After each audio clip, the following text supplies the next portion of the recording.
This year is dedicated actually in memory of Avraham Abba ben Yosef Silver, whose yurtzeit actually is today. Was a very well-known leader in the Jewish community. This year should serve as an neshama and a sense of nechama to the family. Uber. How many of you, by show of hands, have used an Uber before? No way!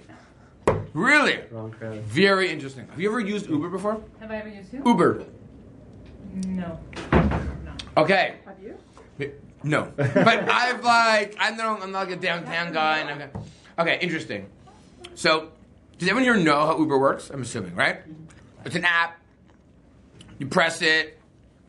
Some guy picks you up. Drives you somewhere. Yeah, I'm going to the game after. Yeah. And essentially, the whole system of Uber is that it's this essentially this social network of people who can drive you places, and people who have signed up to be a driver have been looked into. There's some type of minimum security, and then you've prearranged everything. So the person does not take any payment from you on the spot. It is all done by Uber. The person says, "Oh, you want to go from U of T to the airport? That's $25." In a cab, if you were to call up a taxi driver, I'm making up these numbers, I have absolutely no idea. It would charge, let's say, $45 for that exact same trip. And the savings is significant. Right? We're not talking like 10% savings. We're not talking 20% savings. We're talking, I know that people have gone from, let's say, the Clantabark area at the Thornhill for like $10, right? Which, we're talking about 50% savings. Yeah, and why it's worth their while, it could be they're saying, I'm going there anyways. Right. Might as well make a couple bucks. Right. Now, one of the reasons why it's worth their while, and here's the issue. What do you think are the issues, the legal or ethical issues that we have to deal with? Okay, so Dina de Malchut Dina is an interesting one because we know that the law of the land, especially when it comes to monetary policy, meaning if the government would say, no, you can't keep Shabbat, that we might not have to listen to. When it comes to monetary policy and economics and business, those things, the law of the land is actually very important. But how would that matter for Uber? How does it matter for Uber? Oh, because they just made some sort of ruling last week. That what? I don't know. Toronto's trying to regulate it. They're asking Uber to not continue services. Right. So what? Telling them not to. Okay. So why is it there's a conflict with the city and with Uber? Why? Why is there conflict? Because taxis are regulated and Uber isn't. Okay, this is very important. If I'm a taxi service, I am now. Why does it? You're So, a okay, legitimate taxi service. if I'm a legitimate taxi service, I'm regulated. But so what? Why does that matter? What about free competition? Why not free markets? Because that's not a free market. Because the taxis are regulated, it means that they can't just do whatever. So why are the taxis regulated? What's the rationale behind the city regulating taxis? What's the rationale? Why would the city do that? Consistent fares. Okay, consistent fares. What else? Safety. Safety. Now, not only Taxes, maybe? probably taxes. Now, not only is there an issue of regulation, but let's face it, they have to pay a fee for their licensing. Right? If you say, "Oh, Mr. Government Agency, I want to become licensed," they don't say, "Sure, no problem." They say, "Great, give me 10 grand. Give me, I don't know exactly what the fee is." So the city makes a lot of money. Again, in the grand scheme of things, it's probably not that much money. As you see, there's another stabbing in a fula. It's really a crisis. We should also keep in mind that there's been about 6 attacks already today. Really? I heard about 2. I said there's been about 6. So the city has licensing fees, and the assumption is, why is it they have to charge people for these fees? The rationale behind it is because why? If they do security, we want to make sure everything's regulated, they have proper meters, they're not cheating the system. There are certain things that there's a cost to the government to making sure there's a real system. Oversight. Yeah, oversight. I'm sure there's... Is it from the Ministry of Transportation? Does the taxi regulation fall under the Ministry of Transportation? Ministry of I think it's Transportation? Yeah. Anyways, whatever. None of us know anything, so that's good. The second thing, what about ethically? Are there any ethical issues that we have to take into consideration when using an Uber? There's already a service providing rides, right? Right. you're competing with them. Is that fair competition? Okay, very good. That's an important question. You're making people compete, and in theory, you could, especially if I just told you, if I were to tell you, oh, take an Uber, take a taxi. Would you like to save 50% of your fare? What normal human being would choose to pay double? So maybe you're going to actually squash the competition and destroy the entire taxi industry, which, by the way, is one of the arguments that the city is actually saying, that you're going to hurt the entire taxi industry. Okay. Would halacha be concerned with any of these issues? Some yes, some no. What do you think? Hello. Hi, is this Hey. Uber? Come on in. Yeah. Okay. Sorry, I had class. No worries. Would you like some sushi? Sure. Thank you. Help yourself. Well, competition for sure. Okay. What is we're going to have to discuss this. Competition? What do we say about Jewish law and competition? Well, isn't there an issue with, like, if someone is known in the city or whatever, there's an established shop, let's say, selling something, that you can't just necessarily go in and set up your own shop if you're going to be selling the same thing. It's going to be direct competition if there isn't enough of a market support. Okay, good. So we're going to need to, and that's going to be today's topic. I can break this down into a number of different areas of what might be some of the issues and challenges. I want to deal with the first topic today, which is why I called it part 1 of 3. Part 1 of 2, sorry. I want to deal with competition. Because this is something which everyone throws out. I just mentioned before I brought sushi. So then said, oh, good, there's competition, because in that block, if you go to Lawrence and Bathurst, there's Kosher Gourmet, they sell sushi. Across, do me a favor, I think that's what you call it. There's Kosher Gourmet, there's Slice and Bite, which is across the street. Is there a third sushi place at Bathurst and Lawrence? Most likely. There must be something else, right? Pretty close. Pretty close, right? And there's also, you go up to Wilson, there's, so, no, I can't talk, absolutely not. In the middle of a share. So all these things need to be understood. How do we deal with market competition in Jewish law? And this will have major ramifications. This is something which I believe is very misunderstood by many people. And the key is to see the source. So what I did was, I took, which is source number 1. Page number 1 is the Talmudic passage.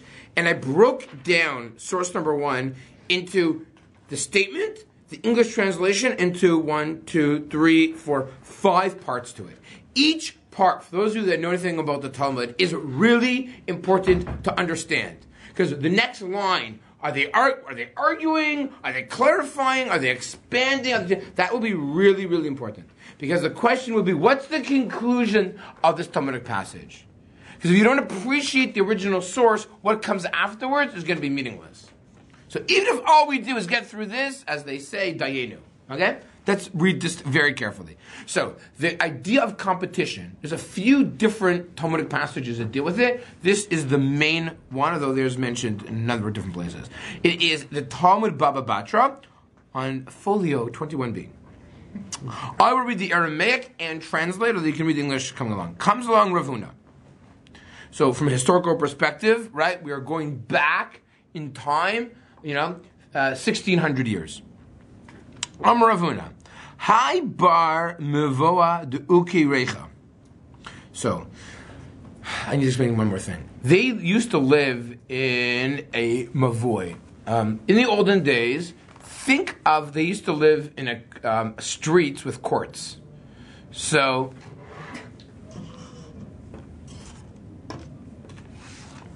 this line down over here is a road.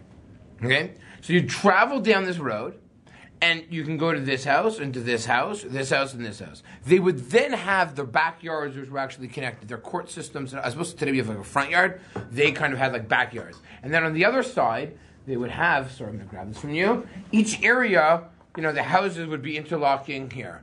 So you'd have a house, it would go into like an enclave of a few houses, and that's how they travel. That's called a mavoi. And that was it. Now, you have 2 different types of mavois in Jewish law. One is mavoh mefulash, which is a thoroughfare which goes through, and one which is a muzgar, which is closed. We call it dead end. So a dead end street, like a court, and like another type of street. So the question is, this is going to be very important, what type of street is this? You'll see why that would play a very important role. So, the Talmud says that if someone has a shop in a mavui, so what type of mavui is this? So this is a regular street. This is not a major street. We're not talking about, this is not a Bathurst or a Spadina.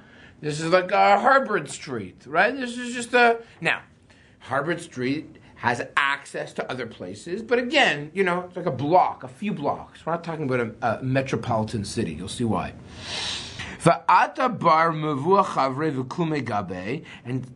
And says the Talmud, you can prevent another person from opening up the same type of shop in the mavui. He can prevent them from doing it. Why? Because you are preventing me from earning a living. So I am a woodcutter. Now remember, this is the mavui. This is this little enclave, right? This is not a city. Don't get confused. This is an enclave. The Talmud uses very specific language. So in this enclave, there was one woodcutter, and he would cut wood for the local couple of blocks, right? That's what he would do. He can say, says Rav Huna, another guy would like to open up a woodcutting shop. He says, no, sorry, I am the woodcutter of this block, of this street. You cannot open up another shop. Everyone clear on the very specific situation? Right? So that's a case. Woodcutter, small enclave, I am the woodcutter. No one else can come in. Here we go. Next line. Lema Messiah lay. Maybe there's a proof. And what's this proof for this opinion? So, let's say we are fishermen in the water. We're going fishing. I set up a net. Let's say here's my water. I have a net, and pretend this is my net. You want to come and you want to fish. Public water. Public street. You can do whatever you want. Says the Talmud, if you want to set up your own fishing net, there has to be a distance between the two nets. So your net, you're here first, you also want to join in fishing, you have to distance it a certain distance. What is that distance? Says Rabbi, not a parsa. It doesn't matter that distance, right? A mile, let's say. Right? Okay. Says the Talmud, no, you cannot compare the two cases. Meaning, the case of the fish that you have to set up, that you force the second guy, is only allowed to put out his net a mile away. That you cannot extrapolate to our case of the woodcutter. Why not? Says the Talmud, Shani dagim dahave Sarah. Because when it comes to fish, all nets are the same. I'm going to explain to you what that means. If I have a net that goes down, all the fish recognize my net. If you come and you put out your net, my fish are going to go to you now. Meaning, if you have two nets, I don't understand fish. But, so they say, if you have two nets in the same area, I guess the fish aren't the smartest of the lot. They see a net, they just go. So therefore, to some extent, you're taking away my fish. Because that fish would come to me. Now it's not going to come to me anymore because your net is cast out there. Now, ladies and gentlemen, what is the Talmud saying that you cannot compare the case of the nets and the fish to our woodcutting case? How come they're not the same? Aren't they the same? The Talmud says they're not the same. How are they different? How is the fishing different from the woodcutting? It's a different type of competition. What type of competition is it? Indirect. Explain. Because in the case of the fish, you have two options. The fish are going to go wherever, whatever. It doesn't matter to them. They're fish. Good. However, Good. Excellent. And therefore, why is that worse? Why is that? No, don't open your fish guy. You cannot put your fish out there, your net out there. Why not? Because? The fish don't know. And as opposed to? As opposed to if there's a wood guy. Yeah. And you're my wood guy, I'm always going to go to you.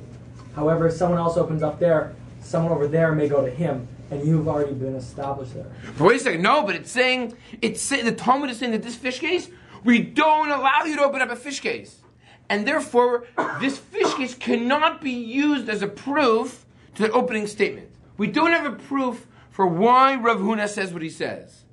Meaning, we thought we can extrapolate from the fish case. The fish case, everyone agrees. Limit competition. Oh, limit competition, that's a great proof for Rav Huna. Answers the Talmud, no, you cannot compare. Because the fish case is different than wood cutting.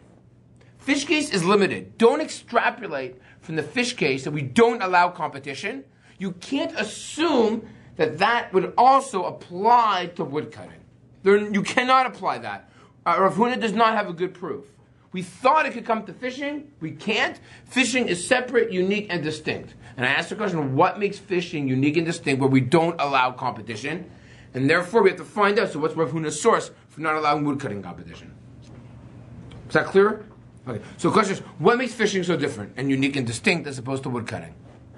Because you're not catching the fish based on any merit of what you've done yourself.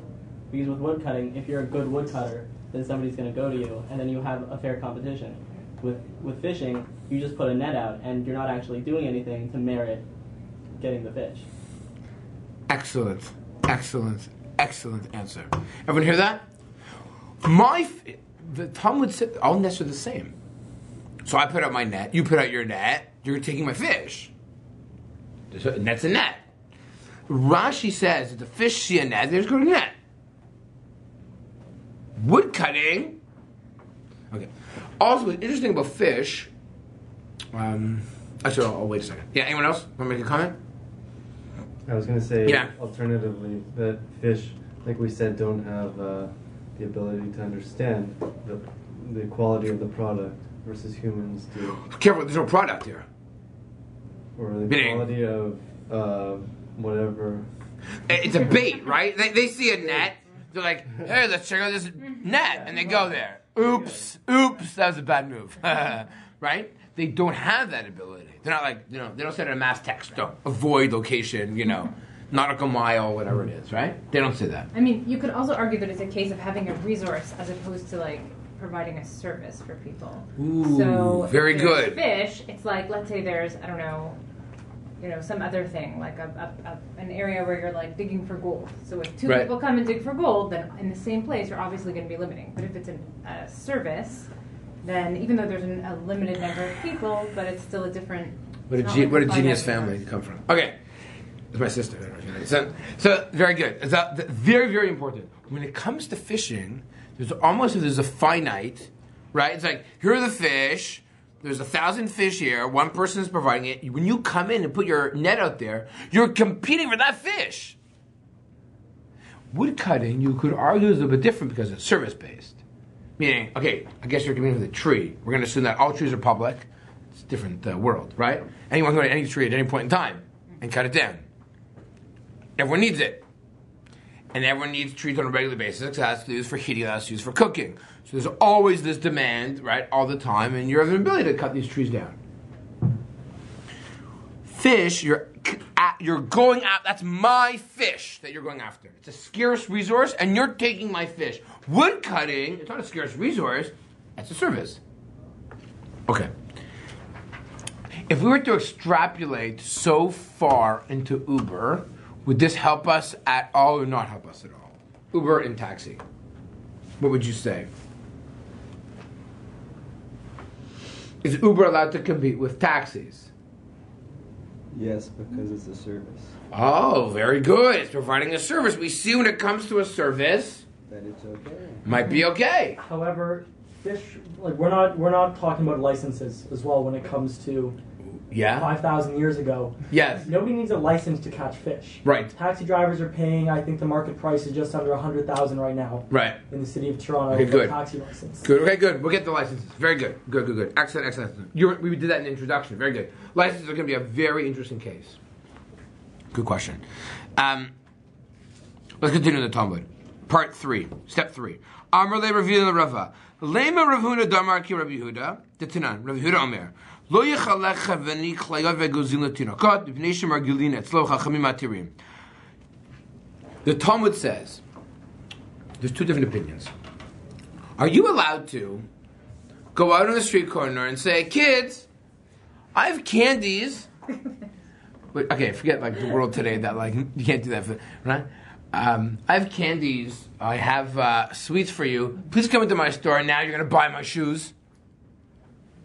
Right? Now you're going to come into my store and buy my toys. Am I allowed to entice kids on the street corner them to come into my store and shop? The first opinion says you're not allowed to do it. Chachamim say you are allowed to do it. Now, let's go through this with modern day applications. And by the way, the halacha is, as the Gemara concludes, maybe this Chachamim allow it. What's the rationale behind it? Because you're allowed to entice people. Why does it, according to the rabbis, you're always allowed to entice people? Why? You come into my store, and you're on the street corner, right? So you have two different people on the street corner, and we're all talking to you guys. Come to my store. No, come to my store. I'll give you this incentive. I'll give you this candy. No. Why is that permitted? What's that called? Why isn't that considered unfair competition? Why isn't that hasagat gvul? Why isn't that... We're both selling cameras. I want you to buy my camera, and you know what I'll do? Free battery. I was going to say free film, but it doesn't apply anymore today. Right? Free storage online, whatever, right? Why are you allowed to do that? What's another name for that?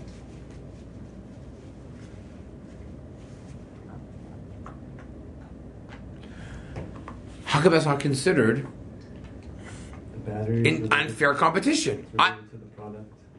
So again, Candies, okay. which are not. No, candies are allowed to. The rabbis allowed the store owners to go out and entice kids with candies that they'll come into the store to buy things. That the rabbi said is permitted. Two same stores. They're both selling toys. Store owner A says, come to my store, Johnny, I'll give you a candy, I'll give you a chocolate bar. And Billy says, no, come into my store, I'll give you, I don't know, Laffy Taffy. Permitted, said the rabbis. Why is that permitted? Competition. How come we don't say, we don't allow it? Why? Why is that permitted? Because you can do it as well. What do you mean? If you start giving out candy, I can now start giving out candy as well. Very as far as good. I'm aware. Yes, you are. So you're even allowed to compete. So even if I have a marketing, this is called marketing, you're allowed to market your product. I'm allowed to say, come into my store, I'll give you free eggs, and you'll buy candies, or you'll buy cameras. I'm allowed to, and you have a store, we both have the store, we're about to compete. There's nothing, and this is very important, ladies and gentlemen, there's nothing wrong with competition. Not only is there nothing wrong with competition, there's also nothing wrong with marketing. And by the way, your candies have nothing to do with your cameras. It's actually very important, and you're still allowed to do it. So I'm allowed to come into my store, do you know why? We have the best music. I'm not talking about my product. I'm not even saying come in because we have the best cameras in the world. No. Come to my store because we have I'll give you great candy. Permitted.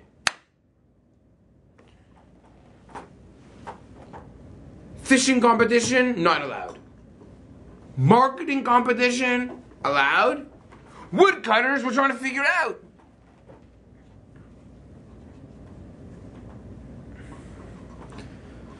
Let's continue. The Talmud says is very important in the second half of this paragraph. Maybe one can say that, this disagreement is based on this statement. There's a Mishnah that says, Rabbi Huda says, don't do it. The rabbis say, do it.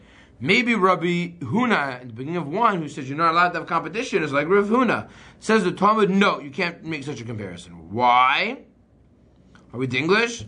No, rejects this because Chachamim may only permit juicing candies because the second store owner can also juice candies. In this situation, the original store owner can say the second one, you're cutting off my livelihood. Meaning, that's only when you have both stores that are open. But Rav Huna, at the beginning of step number 1, is saying, I'm coming in to cut wood. The original guys, what are we talking about? I'm the only woodcutter in town. If you come to my street, my block, you're gonna make me go bankrupt and put out of business. What is this implying? What's this implication? Unfair competition. Unfair competition is problematic. Now, let's define unfair competition. I understand. We're allowed to give out products and give out candies and convince people to come to my store. Why isn't that considered unfair competition? Answer. What's the answer? Anyone know?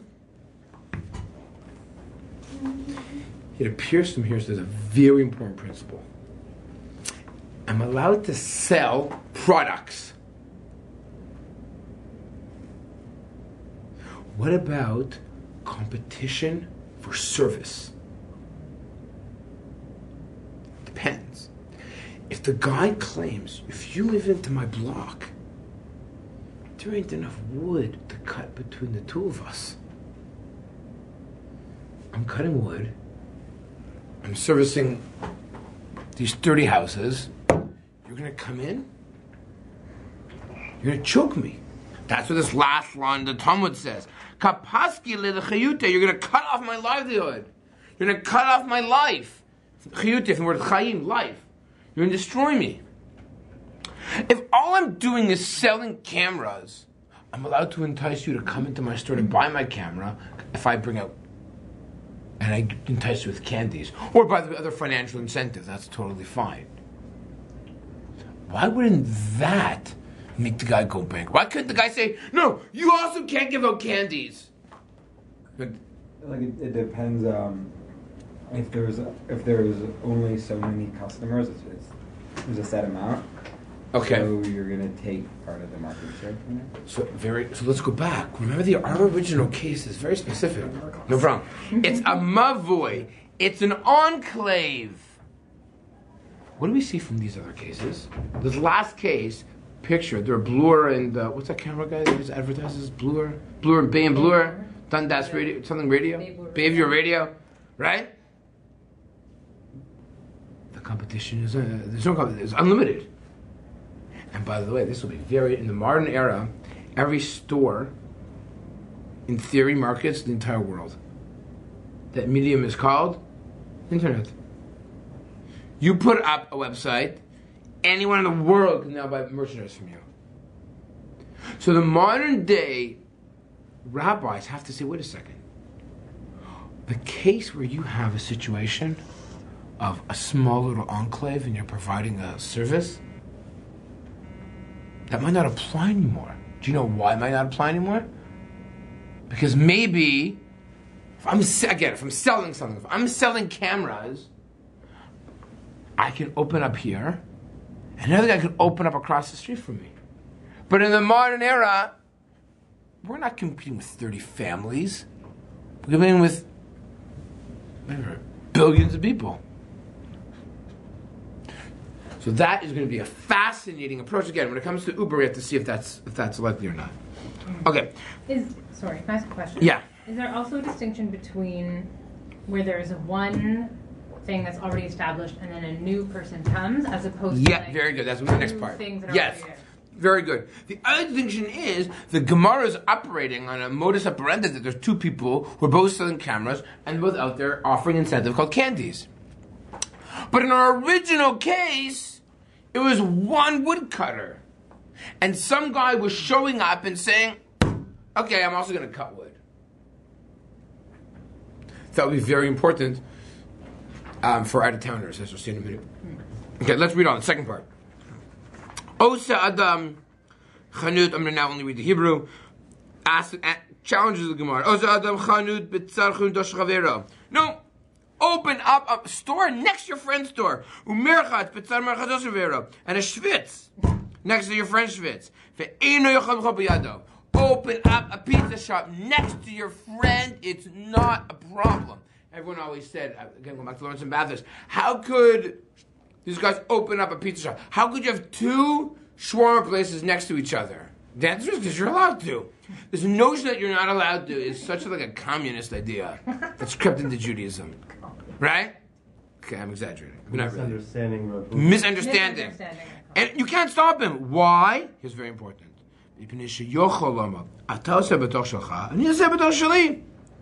I'm doing my thing, you're doing your thing. Now, Tanaihi, it's a machloket.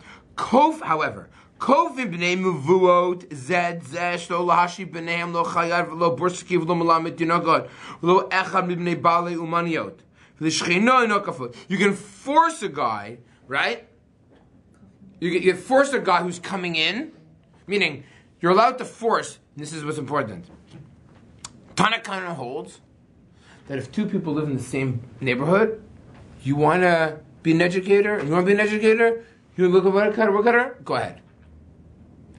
Comes along Rabbi Shimon Gamliel says, no, sorry, I apologize, but you're not allowed to have something outside. Meaning, you can force another guy who's moving in. But if he's a shachain, if they both live on the same block, then guess what? You cannot force them. However, the shechina, you can't. If it's an outsider who wants to move in, you're not allowed to. Meaning, if the local people want to, in the same block, want to create competition, no problem. But if you live in Thornhill, you want to open up a store in Toronto, not allowed to. That's according to Tanakama. Rabbi Shimon Gamliel says, Shkoyach, thanks for helping. Af l'shcheino kafo. No, Rabbi Shimon Gamliel says no. Even the neighbor's not allowed to. What? Uh-oh. Did we just... What's going on here? Here appears to be a problem. Because here we see a situation. All of a sudden, you're not allowed to have competition. I don't understand. Yes, competition, no competition. So what's the deciding factor? Here's one thing and here's another factor that all of a sudden gets brought up. An outsider. Meaning, when it comes to an outsider, everyone agrees an outsider can't walk in and open up a competing business. Sorry, not competing business. A competing, interesting, service. Not business, service. So again, when it comes to, let's go, what do we agree on? The whole fish thing you're not allowed to compete with. Now, why? Because that is, what's that based on? That can be based on finite resources. Right? And that you're literally stealing my fish. My net's out there, I'm capturing the fish. You put your net out there, you're going to take my fish. That you're not allowed to do. Everyone agrees you're allowed to stand in the street corner and get children into your store. We've noticed, however, it's fait accompli. These stores already are in existence. When it comes to service, and you providing a service, everyone agrees outsiders are not allowed to come in to compete. However, what about if you're local? That's a machlokas. One that everyone agrees, and this is what we've seen earlier as well, if you're going to cut off a guy's livelihood, even if you're local, you're not allowed to. That was a conclusion of, as you'll see later on, the Achronim are going to conclude that. So are these laws about what you're allowed to do as a business person, or what a consumer? So this, by the way, a lot of this is about maybe this one of us wanted to become an Uber driver, but we really want to use Uber. So it appears from here. That's a very, very good question. We'll put it this way: if this guy's not allowed to operate, you should not get business from them. You shouldn't use their business. Not Jewish. Right, but if it's against, we know that if it's stealing, that's actually a very good question. Because the Shulchan Aruch says that you're not stealing from a non-Jew is forbidden. And therefore, this guy opens up a business, which is stealing from someone else. Let's I'm not saying this is a conclusion. Let's say Uber's not allowed to operate because they're stealing from the taxi company. So by you purchasing an Uber, you're stealing the taxi company. You would not be allowed to do that because you're stealing. Right? Because you're stealing. By you using Uber, you're stealing from the taxi company. Unless you want to. By the way, is Uber providing a service, or are they considered a product? Could you even argue it's a product? It's a service. Yeah, Is there an argument to say that it's a product? That's definitely a service. It's a commodity. It's almost a commodity because you're paying for the gas. I mean, a lot of it's paying for the gas. Actually, no, maybe it's probably service. So here's another interesting question: is an Uber driver? Are they an employee of Uber? They're locals, so they fall under the local category. But are they locally working for Uber? Or you mean as opposed I to don't working think for so. themselves? As opposed to working themselves. They Like, get- are they contract workers or are they employees legally? What's their legal status? I Their don't, think, status I, of don't, I an, don't think they're employees. They're not employees. because by the way, People if they are employees, then the rule is you got to pay EI and CPP, and you have to give vacation pay, and you have to pay for their gas, and you have to pay for their expenses or reimburse them. If they're contract workers, No, doesn't Uber provide like the infrastructure for them to do it, right? Like they provide the payment mechanism. so and right stuff now like in that. California, the California state is trying to argue that Uber workers are actually employees employees. and deserve certain types of benefits. Only in California. I don't know if that's anywhere else. I'm not sure. It's a very interesting. I don't know enough about labor's laws and like, is that employee? What makes you an employee? What makes you? So it's interesting. But it appears they are providing a service, right? I think they're providing a service. It's a service industry. They're getting And you from could location argue A to even location that B Uber is providing a service for the drivers that want to be part of Uber.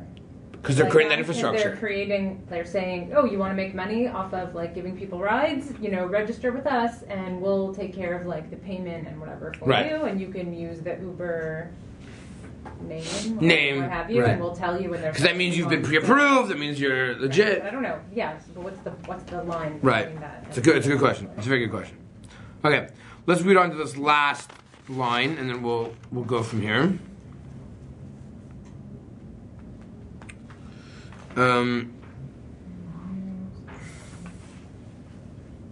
Amar Rav Yehuda Berei Rav Yeshua Pshitali Bar Mata Avar Mata Chrite Matzimaki. He says no. If it's a guy from another city, of course you can stop him. But if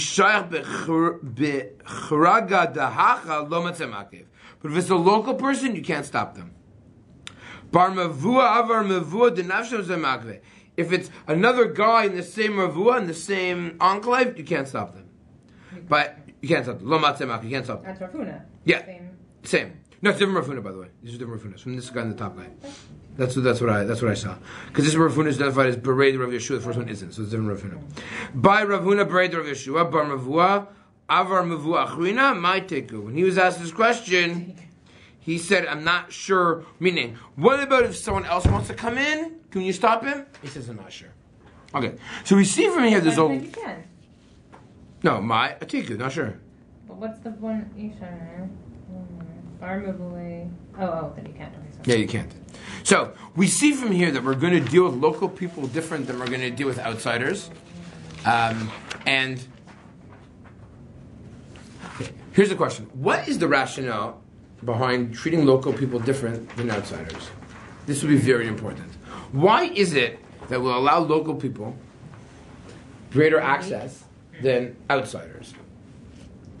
So the reason is because of this concept called Bechraga Dahacha. The Ish Shayach Bechraga Dahacha. What is Bechraga Dahacha? There's a local tax. Meaning, every enclave would pay a local tax. What would that money go towards? Protection, roads, water, right? Kind of like today. So if I'm paying taxes in the city of Toronto, and therefore it gives me a certain amount, you're going to come in, mooch off of my taxes. You're going to come in and live off of what I'm paying towards. Now this is a fascinating question. I'll tell you why. Because the Gemara says that plays a very important role. Meaning, if we live together in the same courtyard, in the same enclave, and we're both paying equal amount of taxes, so therefore I can compete with you, you compete with me. But a guy who lives outside and wants to set up shop on the corner, we can throw him out. You know why? You don't live here. You don't contribute towards the maintenance of this road and the street and the lights and the water. I can throw you out. So the question is, what about if a guy starts paying for it? What about if a guy who lives outside says, okay, fine. Just we're writing a check. No problem. I'll write a check. I don't live here. I'll write a check. And I'll pay local taxes. Does that now give him the right like anybody else? And the question for our case will be licensing fees for taxis. Can we extrapolate this and say, listen, I'm a taxi company. I'm paying whatever I don't know what his name was. But it pays $100,000 a year for taxi licenses. You're going to show up, offer the exact same service, meaning transporting people from location to location B, and they're going to pay a licensing fee? Pay the licensing fee, and then you could compete with me.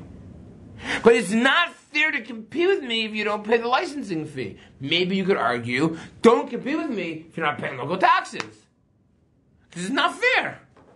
You're benefiting from everything that we're kind of doing and supporting.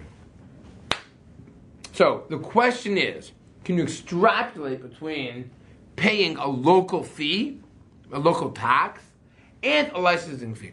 Are they the same? Or no, you say a local tax is a local tax, and a licensing fee is the Talmud here was just talking about a local fee. They're not talking about a licensing fee, right? So local fee. You're not from this town. You're not paying local taxes. Pay local taxes, then you can sell to us. Well, maybe in the case, the local tax was some sort of a percentage, probably. Mm-hmm. But the licensing fee is just a one-time fee. So maybe because of that we can extrapolate it too. Maybe. It's a good point. I thought of that. Okay. It's a set fee. So I don't know if taxes were set. I'm not quite sure actually how it worked. I think it was like an income tax? Probably like a percentage. Right. Or it could be a head tax. Right? Well, either way, it's over a period of time, and the licensing fee is just one time. It's not annual? So, Yeah, it's not annual. I think it's not? No, it's a one-time thing. Yeah, it's one time thing. You pay $100,000 once. Yeah. You have to operate for like a lot of years just to pay off your fee. Forget about. Mm-hmm. Right. I think it's close to $500,000 in New York. Really? Yeah. The rationale behind it is you'll make it back over. Right. Right. Wow. Yeah, New York? That's crazy. I get it, right? Like, you know, there's a lot of taxis in New York. A lot of people take them and use them. But Ubers are also, I'm sure, very popular in New York now, right? Right. Yeah. So, somebody I know just took an Uber in Manhattan. Here? Oh my Who's just... Somebody in Manhattan, they said it was like $4 to go, like, you know, from one end to the other. Usually it would cost, you know, like 20. goodness. $4 to go like 2 blocks. Yeah. Okay. Let's take a look at the Rishonim. What time is it? 1 o'clock. No, oh my goodness. Is that 1 o'clock? Yeah. I didn't realize that it was. You guys have class now, don't you? No. I don't know class. You guys have work to do? Always. Always. Okay. So you know what? It's fine. There's no mitzvah to rush. Next week, we're gonna take the Gemara that we learned, and we're gonna see how the Rishonim tried to understand it. Or if we don't have time for that, I'll even get to the bottom line: is what's the halacha? How does the Shulchan Aruch take the Rishonim and try to weave in halacha and what's established? And then once we get that, can we extrapolate to Uber just based on this issue? And there's a couple of other issues that we need to. One issue, by the way, that people are saying is if you have to get to the hospital on Shabbos, is Uber the best way to do it? Is that even better than a taxi? Assume that Uber is permissible, blah, blah, blah. Is Uber now the best method of transportation on Shabbos? Then even then, because What was that? Even if it's not permissible and it's life-threatening. Okay, then you get a car and drive. Okay. But we have a principle that we say you should always try to do the lesser of two things on Shabbos. Meaning, a woman is giving birth, rarely you have 5 minutes. Okay, if you do, then you just go. Right? Contractions, you have 2 hours, 3 hours, 4 hours. I know of one case where they gave birth in the parking lot. Right? But generally speaking, you do have time. So, and at the end of the day, you could even argue an Uber potentially could be faster if it's a guy down the block from you, right? You call a taxi company, they have to do their dispatch, so it could be far away, whereas Uber, right, it's all local people. So you can even argue an Uber is closer and faster and cheaper. Is it better to use an Uber than... Anyways, we'll deal with that at the end, but it's an interesting question. Because it deals with a lot of things about Shabbat and about... Okay. And if you take a look at the back of the page, by the way, those are those questions. Are the Uber drivers who ostensibly live locally the ones competing with taxi drivers? Or is Uber the company, the competitor of the taxi owners? Right? Because every Uber driver lives down the block. So he's a local guy. But if you say that it's the Uber company, so they got to pay a fee. Uber company maybe is an outsider. Yeah, could be even the local guy is an outsider. But we definitely see the guys who live locally are given better treatment. Either if you want to tell me it's because they're paying the local taxes, and that's fine. The guy down the block is paying his local taxes, Uber driver. If you're saying, no, extrapolate the fees, that's going to be a big problem, because obviously you're not paying fees. Okay, we haven't even gotten to 2 or 3 yet. But the question will also be, what about if there's such a huge savings, does that have an implication or not? All right, fine. To be continued. I have a hunch the answer will be that it's okay.